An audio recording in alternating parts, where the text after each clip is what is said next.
ค่ามีค่าวัดน้ำใจญาติโยมศรัทธาผ้าเหลืองคุ้มกายใจได้เรียนรู้ว่าทุกอย่างที่อยู่คือบุญเขาทำมากุฏิศาลาโบสถ์วิหารงามไม่ได้สร้างด้วยมือเราสักอย่างแต่เพราะศรัทธาเขาอุปถัมภ์จึงมีที่จำที่ภาวนาบวชมาแล้วได้อาศัยวัดแต่อย่าลืมให้วัดได้อาศัยเราบ้างอย่าเอาแต่รับแล้วนิ่งเฉยต้องแทนคุณด้วยธรรมด้วยแรงด้วยทางสว่างกวาดลานวัดก็กวาดกิเลสตนสอนธรรมะคนก็ยกระดับใจตนอยู่วัดให้วัดได้พึ่งพาสมกับผ้ากาสาวพัดที่ครองมาเห็นหลังคารั่วก็หาทางซ่อมแซม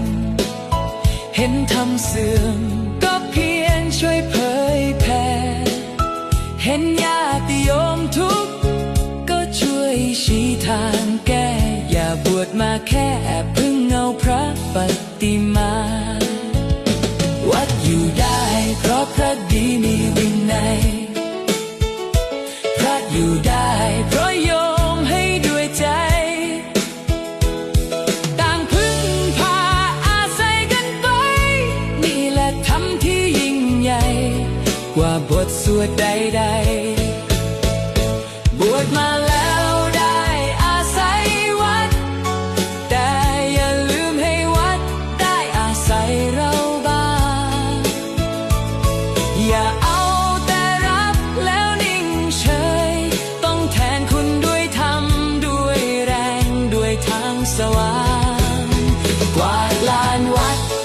ก็กวาดกิเลสตนสอนธรรมะคนก็ยกระดับใจตนอยู่วัดให้วัดได้พึ่งพาสมกับผ้ากาสาวพัดที่ครองมาอย่าเป็นพระแค่เพียงกายครองผ้าเหลืองแต่จงเป็นพระที่วัดได้พึ่งพิงด้วยใจ